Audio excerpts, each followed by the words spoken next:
Hallo, liebe Leute, herzlich willkommen. Ich begrüße euch heute aus Bozen in Südtirol. Wir sind heute im Norden Italiens.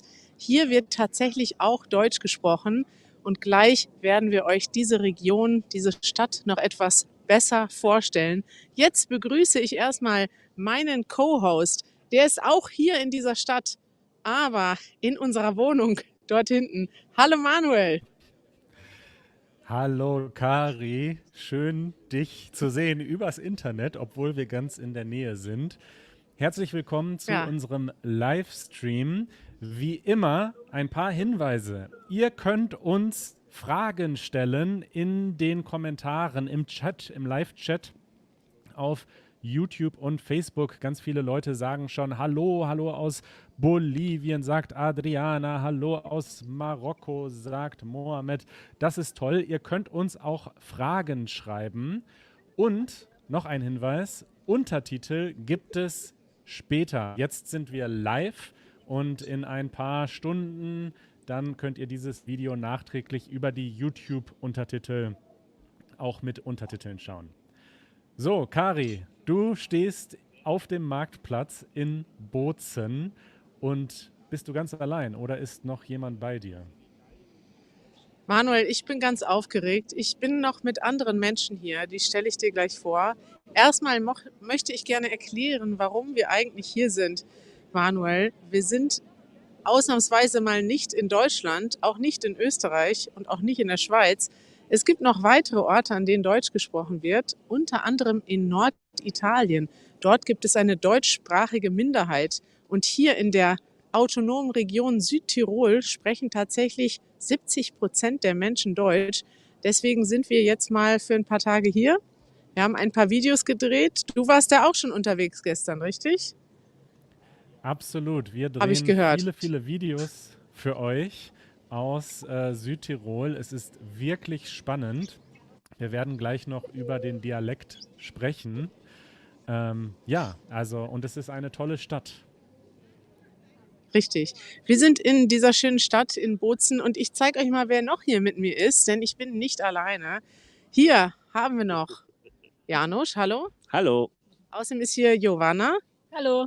Giovanna kommt aus Serbien und Flavia. Hallo. Flavia, du kommst aus Italien. Ja, ich komme aus Neapel und ich wohne in Trient in der Nähe.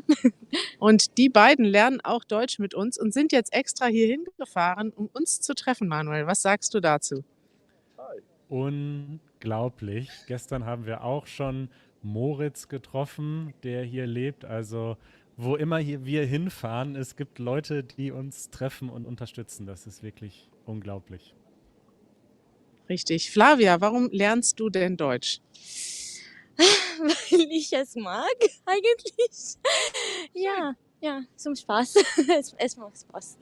Das ist toll. Flavia hat mir schon erzählt, sie lebt hier in der Nähe in Trient. Das ist eine rein italienischsprachige Stadt. Du studierst dort, nee, du machst ein PhD. Was ist dein Fach? Ja, Festkörperphysik. Festkörperphysik? Ja, eigentlich. Ich denke, Wow. es heißt das auf Deutsch. Und ja, es ist sehr spannend. Es ist ein bisschen wie ein Spiel. Ja, wie ein Spiel. Ja. Schön. Und ihr habt euch schon über Physik unterhalten, Janusz, hier? Ja, sie hat mir erzählt, womit sie promoviert. Und zwar, sie untersucht die Wellen, die in Festkörpern einen Schaden einrichten können. Eine Erfahrung, die ich immer im Flugzeug miterlebe, quasi, weil das ganze Flugzeug vibriert in der Luft. Und ich überlege dann immer, wann es auseinanderfällt. Ja? Und sie untersucht dann sowas. Ja. Gott sei Dank, ja. Ja, Janusz hat direkt ein reelles Beispiel aus dem echten Leben gefunden. Schön. Wir vier wollen jetzt gleich zusammen Sie studiert durch die Stadt gehen. Du bist auch Physikerin. Sie ist Ingenieurin. Maschinenbau. Maschinenbau. Wow. Ja. Also wir sind hier technisch unterwegs heute, Manuel. Wahnsinn. Weil wir Ich fange mal eine direkt Maschine mit der nicht ersten verstehen. Frage für euch an. Vielleicht die wichtigste Frage. Warum sprechen so viele Menschen Deutsch in Südtirol? Also wir sind in Südtirol in Italien, aber tatsächlich in Bozen wird Deutsch und Italienisch gesprochen. wollt ihr das schon beantworten oder müssen die Leute Genau. warten, bis unsere Videos herauskommen? Nein, ich würde sagen, das beantworten wir schon. Wir können ja auch schon mal losgehen, ein bisschen laufen. Ja. Wir wollen euch ein bisschen die Stadt zeigen. Tatsächlich ist es so, dass hier in Südtirol gibt es eine deutschsprachige Minderheit. Diese Region hat auch mal zu verschiedenen Ländern gehört. Früher hat sie auch mal zu Österreich gehört, dann zu Italien und jetzt ist es eben eine multiethnische, multikulturelle und multilinguale Region. Wir werden dann noch in unseren Videos darüber berichten. Ich finde das ganz spannend, weil tatsächlich alle Leute hier mehrsprachig sind. Also fast alle Leute sprechen Deutsch, Italienisch und Englisch und lernen das auch in der Schule. Und es gibt sogar noch eine dritte Muttersprache hier, die heißt Ladinisch. Das habe ich vorher noch gar nicht gehört. Die ist auch eine romanische Sprache und wird hier von einer kleinen Gruppe gesprochen. Und diese Leute lernen dann tatsächlich sogar 3 Sprachen direkt nacheinander in der Schule. Faszinierend, oder? Total. Und ich konnte mir das auch nicht so genau vorstellen, wie der Alltag dann abläuft, bevor wir hier angekommen sind. Aber es ist wirklich so, du gehst zum Bäcker oder du gehst in ein Geschäft und du kannst entweder auf Deutsch oder auf Italienisch die Konversation anfangen. Und die Leute sind darauf eingestellt, dann zu switchen, zu wechseln. Wenn die Person Italienisch-Muttersprachlerin ist, wechselt sie auf Deutsch, weil sie es gelernt hat und umgekehrt. Also wirklich unglaublich, so ein Ort, wo 2 Muttersprachen zusammen existieren und alle Leute irgendwie darauf eingestellt sind. Es ist wirklich faszinierend und hier in der Stadt ist auch alles auf Deutsch und Italienisch benannt. Also jeder kann hier in seiner Sprache leben. Ich habe heute schon so interessante Sachen erfahren, zum Beispiel die deutschen Muttersprachler hier, die schimpfen auf Italienisch und die machen das so, wie wir gerne englische Wörter benutzen. Ne? Ich sage zum Beispiel lieber mal Shit statt Scheiße, weil das für mich weniger stark klingt auf Deutsch. Und so benutzen tatsächlich die deutschen Muttersprachler hier italienische Wörter zum Schimpfen. Aber wenn sie mit Italienern sprechen, benutzen sie die nicht, weil sie wissen, dass sie dann zu stark klingen. Ist das nicht verrückt? Ja, das ist total verrückt, diese Dynamik. Saskia fragt, lernen die Kinder in Südtirol dann auch Italienisch und Deutsch in der Schule? Und wir haben schon mit einigen Jugendlichen gesprochen und tatsächlich, ja, man lernt die jeweils andere Sprache auf jeden Fall schon im frühen Alter, manchmal schon vor Englisch in der Schule in Südtirol. Hier sieht man jetzt auch nochmal, wie die Schilder alle benannt sind, auf Italienisch, auf Deutsch und auf Englisch. Also hier zum Beispiel Museo Archeologico, Archäologiemuseum. Da liegt übrigens der Ötzi, Manuel. Hast du schon mal vom wer Ötzi ist denn der gehört? Ötzi? Ja, Das ist erzähl mal, wer der ist der Ötzi? älteste lebende gefundene Mensch, glaube ich. Der ist ein paar tausend Lebend Jahre alt. oder Janusz, Tote? also nee, tot ist er. Aber Janusz soll mir das mal erzählen. Janusz, Ja. Ja, wer oder was ist der Ötzi? das ist der Mensch, der gestorben ist in den Bergen, weil er von seinen, er wurde verfolgt und getötet dort. Allerdings fiel er in Schnee und wurde hiberniert, also man hat Eingefroren. eingefroren, ja. Und was ist daran besonders? Es sind ja viele Leute Ja, mal. nein, aber sein Körper ist erhalten durch dieses Einfrieren, so dass wir sehen können, wie er ausgesehen. Wir können sogar seine Tattoos sehen. Wir können sehen, woran er gestorben ist. Wir können sehen, was er gegessen hat.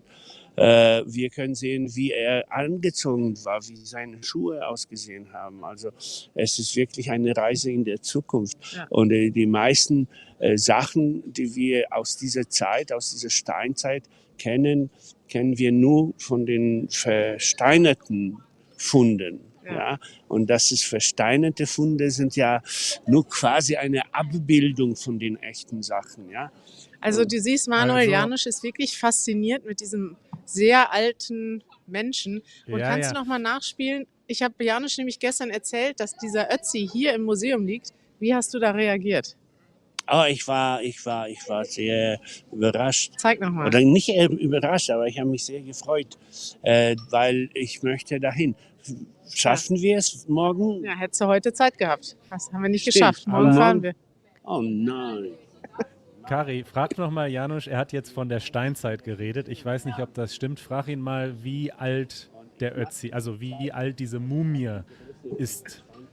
Ob er das weiß. Janusz, wie alt ist denn die Mumie vom Ötzi, will jetzt Manuel wissen. Ist die wirklich aus der Steinzeit?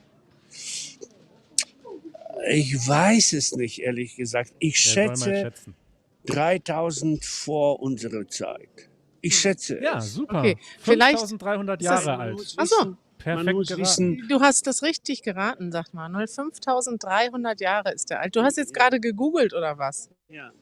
Ja, klar. Aber man muss bedenken, diese Steinzeit war nicht regelmäßig in der ganzen Welt, weil in Ägypten, in Griechenland war die Okay. Kultur schon Nee, fortgeschrittener. Manuel möchte nicht mehr die Geschichtsstunde hier Wir hören. möchten Bozen sehen. Wir möchten die Stadt Kommen wir mal sehen. zurück zur Es tut Stadt. mir leid, Janusz. Hier, die Okay, nächste wir gehen Frage. jetzt mal durch die Gassen. Mhm. Genau, zeig uns mal Bozen. Würdet ihr Bozen für den Urlaub empfehlen? Wir sind seit 3 Tagen hier. Was sagst du? Ist das ein schöner Urlaubsort? Absolut. Rauert, der gerade die Kamera macht, ist am Nicken hinter der Kamera.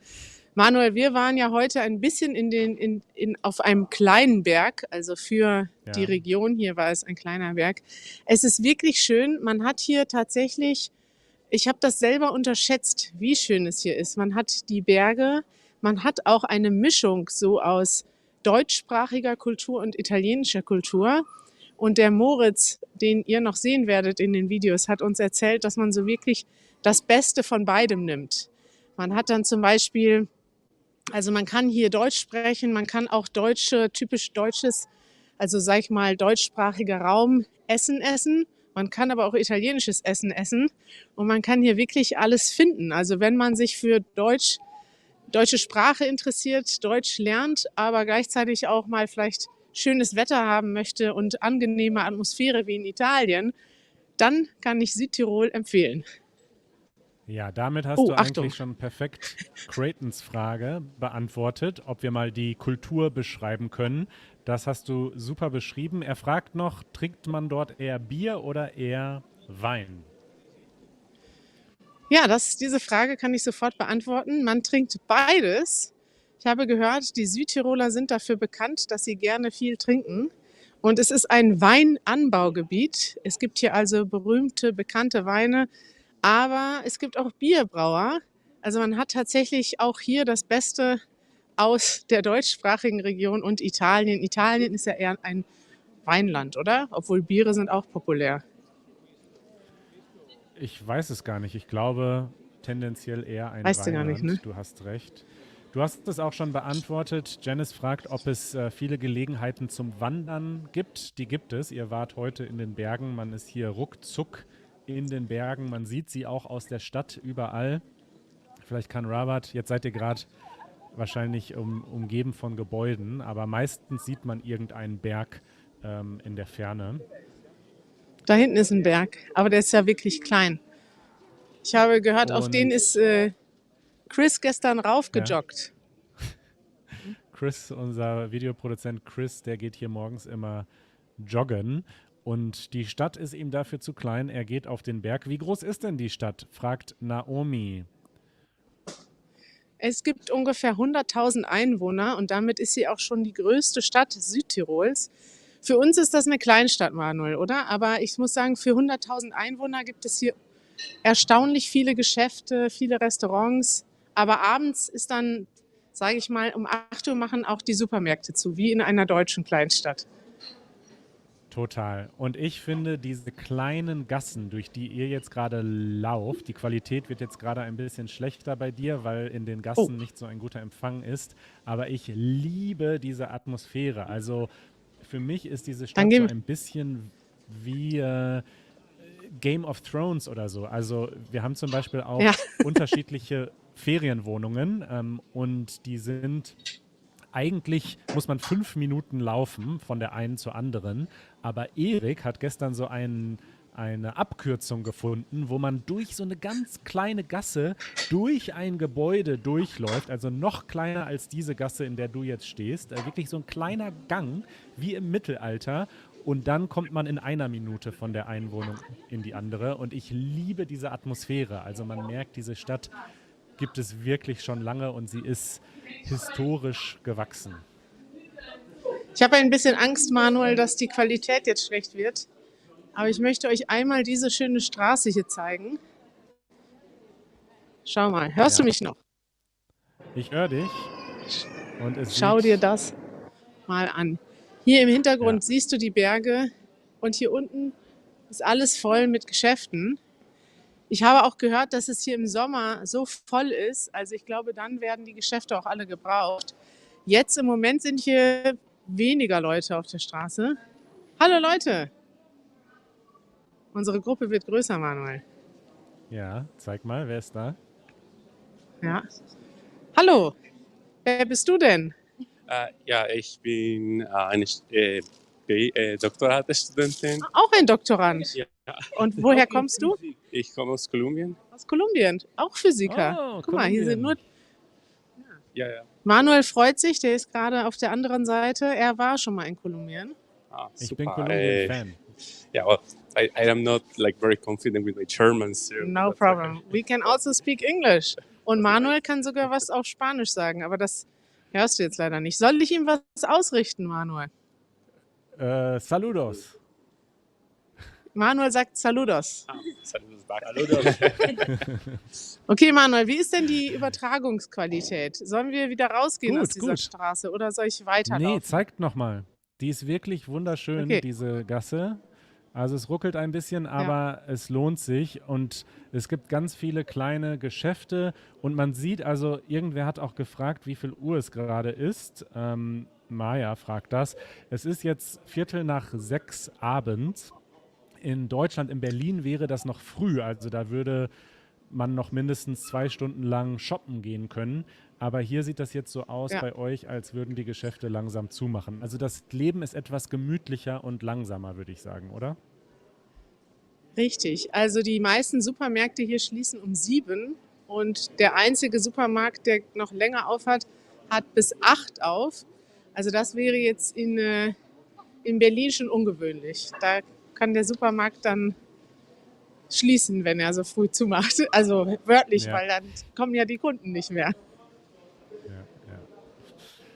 Dann habe ich noch eine gute Frage, die du mit Sicherheit beantworten kannst, vielleicht mit Hilfe der anderen. Welche Ja. Südtiroler Spezialitäten habt ihr bislang probiert? Ja, was haben wir gestern probiert? Janusz hat gestern etwas probiert. Und zwar, wie hieß der nochmal? Die Schlutzkrapfen hießen die, glaube ich. Ja, Vielleicht kannst du das nochmal googeln. Das Ja, war ich im check das Prinzip mal. Teigtaschen gefüllt mit Spinat. Ich glaube, die hießen Schlutzkrapfen. Was hast du gestern gegessen, Janusz? Lass mich so eine Art Pierogi, aber in klein und sehr lecker mit Spinat drin. Und das könnte man wirklich ein bisschen umwandeln in polnische Pierogi mit Spinat. Sah eigentlich fast genauso aus wie Pierogi mit Spinat. Genau. Und weißt du noch, wie der Name war? Nö, wusste ich nie eigentlich. Deshalb nannte ich das immer Schlutzkrapfen Pierogi. ist korrekt. Okay, Schlutzkrapfen Schlutzkrapfen. heißen die. Dann gibt es noch Knödel hier in der Region. Die Region ist auch bekannt für Käse und Schinken. Also man hat auch so richtige, so ein Vorspeisenteller oder so eine Brotzeit, wie man das auch in Deutschland macht. Das kann man hier auch finden. Und natürlich Ja. das ganze italienische Essen. Pasta, Salate, Pizza. Das ist hier alles in der Region vorhanden. Bevor wir zur nächsten Frage kommen, ich möchte mal kurz sagen, ich liebe diese Entourage, die hinter dir läuft. Also es ist jetzt irgendwie das neue Livestream-Format, dass Kari durch eine Stadt läuft und hinter ihr läuft so eine Gefolgschaft von Leuten, die einfach gekommen sind, weil sie Lust haben. Das ist so schön. Ja, ne? Haben wir heute noch was vor mit der Das- Gruppe? Was ist der Plan? Ja, wir gehen gleich tatsächlich zusammen essen. Wir gehen Pizza essen hier. Ach toll, schön. Bist du auch dabei, Manuel? Ich bin auch dabei. Ich komme dann hier gleich raus und freue mich, die anderen kennenzulernen. Wollen wir mal Sag mal, Inception ja. spielen und du kommst jetzt gleich aus dem Fenster raus? Wie wäre Das das? können wir machen. Vielleicht am Ende Ja, des wir gehen- Livestreams, wenn wir hier. Ja. Bozen ist Wir nämlich, gehen mal das in muss man deine sagen, wirklich Richtung. klein. Also Chris und ich haben schon festgestellt, man ist eigentlich nie länger Achtung. als 3 Minuten entfernt. Als wir gestern gedreht haben und ihr uns geschrieben habt, wo ihr seid, dann dachten wir, oh, jetzt müssen wir da hinlaufen. Aber es war dann nur 30 Sekunden Fußweg. Was noch eine Frage Richtig. ist, Richard fragt, wie teuer ist Südtirol im Allgemeinen? Ha. Da kann ich noch nicht so eine gute Antwort geben, denn ich habe schon sehr günstige Sachen gegessen und auch sehr teure. Ich würde aber sagen, generell eher günstiger als in Deutschland. Also die Restaurants, wo wir waren gut, oder? Also ja, nicht super billig, aber auch nicht super teuer, dafür, dass es ganz schick war. Rauert, du denkst Ja, so viel total. nach. Was sagst du dazu? Ich glaube, das ist wie in Berlin. Nicht in München, aber wie in Berlin. Wie in Berlin. Also man kann günstig essen gehen. Ja, vor allem, wenn man, also es hat eigentlich so ein Feeling, zumindest für mich, wie in der Schweiz. Aber die Schweiz ist wahnsinnig teuer und Stimmt, Südtirol stimmt. ist sehr bezahlbar, finde ich. Ja. Ja. Ja, Manuel, ich gucke hier Ja, in die Karin. Kamera und ich sehe die ganze Zeit, wie Rauert rückwärts durch diese Gasse geht und habe immer Angst, dass er in jemanden reinläuft. Nächstes Mal brauchen wir noch zu der Entourage noch eine Security-Person, die aufpasst hier. Ja, Kari Mary hat noch eine interessante Frage. Wir werden sie auch noch ausführlich in einem YouTube-Video beantworten. Aber vielleicht kannst du noch mal etwas über den Dialekt sagen. Mary fragt, wie ist die deutsche Aussprache in Südtirol? Ist sie gleich wie in Deutschland oder ist sie ein bisschen italienisch? sie ist überhaupt nicht wie in Deutschland, aber auch überhaupt nicht italienisch. Also eigentlich gehört dieser Dialekt hier zu den bayerischen Dialekten. Also bayerisch ist ja eine große Dialektfamilie. Auch in Österreich spricht man überwiegend bayerische Dialekte. Und hier sprechen die Leute tatsächlich einen Dialekt. Ich kann fast das meiste verstehen. Ich glaube, du konntest auch das meiste verstehen. Es klingt ein bisschen wie verschiedene österreichische und bayerische Dialekte, aber es klingt auch ein bisschen wie Schweizerdeutsch. Und es hat ganz viele italienische Wörter dann wiederum. Das ist das Interessante. Ja, das hat Claudia auch gefragt. Können wir den Dialekt verstehen? Ich fand ihn relativ gut verständlich. Es gibt aber auch unterschiedliche Dialekte. Tatsächlich ist es so, dass in Südtirol jedes Tal, also jedes Dorf, aber hier sagt man immer jedes Tal, weil die Dörfer in den Tälern sind. Jedes Tal hat einen eigenen Dialekt und manche, so wie hier in Bozen, sind relativ einfach zu verstehen und andere, die dann weiter weg sind, die sind manchmal dann selbst für die Leute, die hier aus Südtirol kommen, sehr schwer zu verstehen. Guck mal, Manuel, siehst du da ganz hinten die Berge mit dem Schnee da drauf? Ja, das Wahrscheinlich sieht man ist sehr es zu schlecht verpixelt. jetzt leider. Ne? Ach, Ja. es ist wirklich wunderschön. Von jeder Straße aus hier sieht man die Berge und die Sonne geht jetzt gerade unter. Es ist eine sehr helle Stadt, auch nachts. Das ist uns aufgefallen. Es gibt sehr viel Licht in der Stadt und es ist nicht so wie bei uns, dass es dann dunkel ist, wenn die Sonne untergeht, sondern zumindest in der Innenstadt ist alles hell beleuchtet. Richtig schön. Eigentlich sieht die ganze Stadt aus wie ein Filmset, muss man sagen. Also sie sieht so schön aus tagsüber und nachts und abends sind dann wirklich so Scheinwerfer auf den Häusern, die die Gassen beleuchten. Also ja, ich kann das nur empfehlen, Bozen mal zu besuchen. Es ist wirklich schön. Ich kann euch die direkt mal zeigen, die Scheinwerfer hier. Wir sind nämlich jetzt auf dem Markt angekommen. Da oben siehst du die ganzen Scheinwerfer. Ja. Schön, ne? Ist das nicht wunderschön? So. Selbst in diesem Livestream kommt das herüber, wie wunderschön diese Stadt einfach ausgeleuchtet ist. Ich wäre dafür, dass Janusz jetzt mal was sich zu essen kauft. Was hältst du davon? Ja, sehr viel. Wir haben hier auch schon Kommentare. Wie wäre es mit einem Bier für Janusz? Schreibt Abbas. Aber vielleicht fangen wir mal mit einer Grundnahrungsmittel an und er kauft sich was Ja. zu essen auf dem Markt. Finde ich gut. Janusz, wir möchten gerne, dass du jetzt was zu essen kaufst auf dem Markt. Ja, sehr gerne. Such Total dir was gerne. aus. Zuschauer haben schon vorgeschlagen, dass du Bier trinkst. Ich weiß aber, dass du das nicht möchtest. Nein, ich mache jetzt eine Bierpause gerade. Ja. Janusz macht eine Bierpause. Heute mein 10. Tag ohne Bier. Und dass das 10 schon viel ist, das sagt einiges über deinen Bierkonsum. Frag Ja, ihn weil mal, früher habe ich ob es immer gute einmal die Woche Espresso-Bars am gibt. Freitag habe ich 2, 3 Bierchen getrunken. Musst du noch mal sagen, Manuel? Dann Janusz hat gerade... Don fragt nach alkoholfreien Getränken. Welche sind beliebt? Gibt es guten Kaffee und gute Espresso-Bars? Gibt es Hat Janusz guten da Kaffee schon und gute Erfahrung? Espresso-Bars? Hast du da Erfahrung?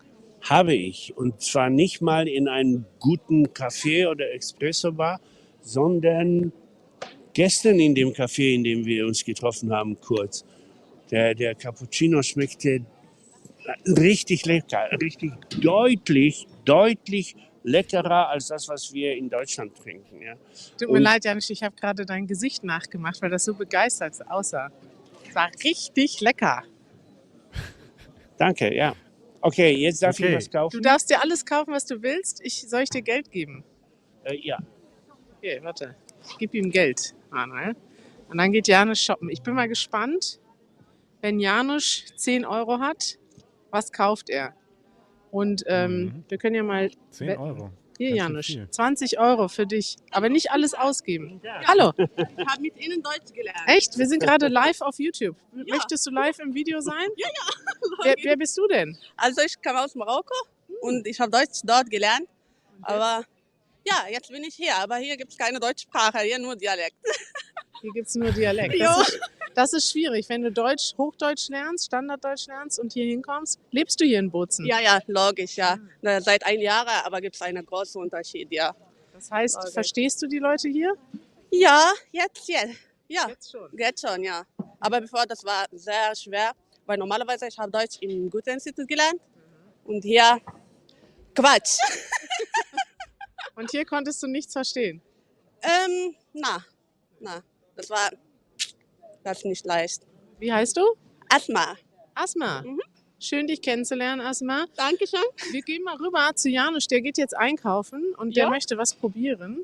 Hast du auch gerade unseren Livestream geguckt oder bist du zufällig hier Nein, gekommen? zufällig, ja. Schön. Ich wohne in Meran. Unglaublich. In Meran. Ja. Auch eine schöne Stadt, die wir leider noch nicht besucht haben, aber Ja. die kann ich euch empfehlen. Ja. Kommt mal alle mit, wir gehen jetzt. Ui, ist gar nicht so einfach, Kari. sich hier durchzunavigieren. Ja? Ich würde mich jetzt auf den Weg machen und runterkommen und dann Ja? mit dir gemeinsam schauen, was Janusz gekauft hat. Geht das? Das heißt, du musst jetzt, Manuel? wir probieren das mal. Also du müsstest dann jetzt, ich lasse dich jetzt Okay. kurz alleine. Zeig uns noch ein Das bisschen ist ja den das Markt totale- und, Das ist ja das totale Mal schauen. Chaos hier.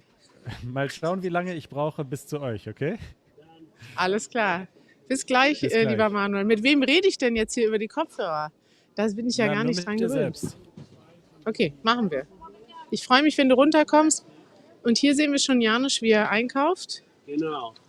Ich habe versprochen, 6 zu kaufen, aber ich glaube, morgen fahren wir, oder? Wohin fahren wir morgen? Gute Frage, Janusz.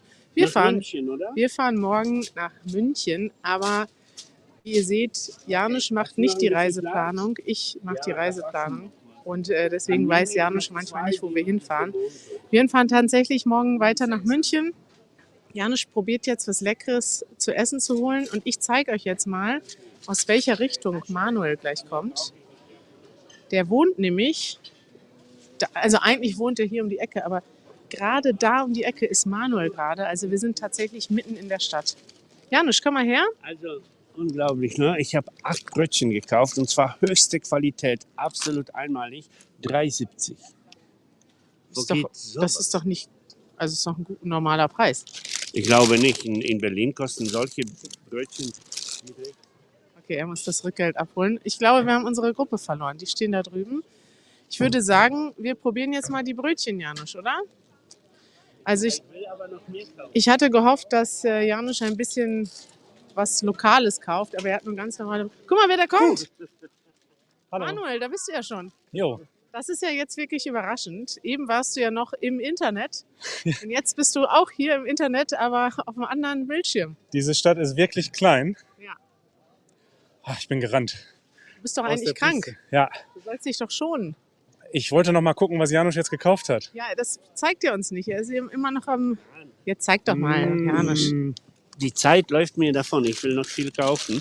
Ich habe Brötchen gekauft und zwar ganz Gib doch mal tolle, Manuel ein Brötchen ab. handgemachte, wunderbare. Guck dir das an. Oh ja. Voll schön. So, jetzt... Guck dir die. Ist das nicht süß? Janusz Und ist sehr begeistert von den dieser ganze Brötchen. Haufen von Brötchen hat 3,70 € gekostet. Ist Okay, das liebe billig oder Leute, ist das nicht ihr billig? seht hier schon, Janusz ist begeistert von den Brötchen. Jetzt würde ich mich freuen, wenn ihr beide mal ein Brötchen auch probiert. Nee, das können wir nicht machen, weil Brötchen isst man nicht ohne Butter und Aufschnitt. Schade. Aber ich kaufe jetzt noch ein paar Mandarinen. Okay, während Janusz weiter kaufen geht, dort drüben am Obststand, Manuel, wollen wir uns langsam verabschieden. Richtig. Vielen Dank, dass ihr dabei wart. Wann können die Leute mehr über unseren Trip hier erfahren? In 2 Wochen geht es tatsächlich weiter. Es kommen jetzt nochmal 2 Videos, die wir schon vorher produziert haben. Aber dann werdet ihr viel erfahren über diese Region. Wir haben ein Video über Südtiroler Dialekt gemacht. Wir haben ein Experiment mit Manuel auf der Straße. Manuel hat versucht, die Leute hier zu verstehen. Und wir haben auch ein kleines Video über unsere Reise hier gedreht. Also es gibt einiges zu gucken, auf das ihr euch schon freuen könnt. Absolut. Und wenn ihr noch mehr mit uns lernen wollt, dann werdet ein Mitglied von Easy German. Wie funktioniert das? Ihr könnt euch anmelden unter easygerman.org/membership. Das ist unsere Website. Da seht ihr auch, was wir anbieten. Wir haben verschiedene Levels. Ihr könnt zum Beispiel mit uns Übungen machen, Vokabeln bekommen oder auch mit uns chatten bei Discord. Chatten und sogar sprechen in der Conversation Membership. Schaut euch das mal an, probiert das mal aus. Das macht Spaß und wir freuen uns. Und morgen könnt ihr dieses Video mit Untertiteln sehen. Aber wenn ihr es bis hierhin geschafft habt, dann braucht ihr die wahrscheinlich nicht mehr. Zum Abschied wollen wir noch mal sehen, was Janusz gekauft hat. Ich sehe, er kauft gerade Radieschen. Zeig mal da vorne. Wir sehen Janusz gerade am Obststand. Er kauft sich jetzt verschiedene Sachen. Und ich sehe schon wieder, dass Janusz morgen mit einer riesigen Tüte in den Zug einsteigen wird. Janusz hat immer eine eigene Tasche nur mit Proviant. Das nennt er seine Viktualientüte, Manuel. Das ist immer interessant, mit Janusz zu reisen. Unter 3 Koffern und Taschen geht es selten. Und ich habe mich endlich mal gefreut, weil diesmal sind wir verreist und ich dachte, wir fahren ja nur für 5 Tage. Da reicht ja eigentlich ein Rucksack. Aber dafür muss man sagen, Janusz ist dann auch immer der alle versorgt mit Äpfeln und Radieschen, Gurken, und Tomaten. Er ist immer Wasser. gut ausgestattet. So, Ja, dann noch ein letzter Gruß von Janusz und dann hauen wir ab. Janusz, sag doch noch mal Tschüss. Oh nein, ich bin noch nicht fertig mit Einkaufen, Leute. Ich habe ganz viele total leckere Sachen gekauft, nur für euch. Also, bis demnächst dann. Wir haben schon gesehen, Radieschen, Äpfel und... Genau, Äpfel und 2 Birnen hätte ich noch gerne. Und ich habe und Tomaten habe ich gekauft. Okay, Leute, Und Gurken. mit diesen Worten verabschieden wir uns vom Obststand in Bozen. Schön, dass ihr dabei wart und bis bald. Ciao.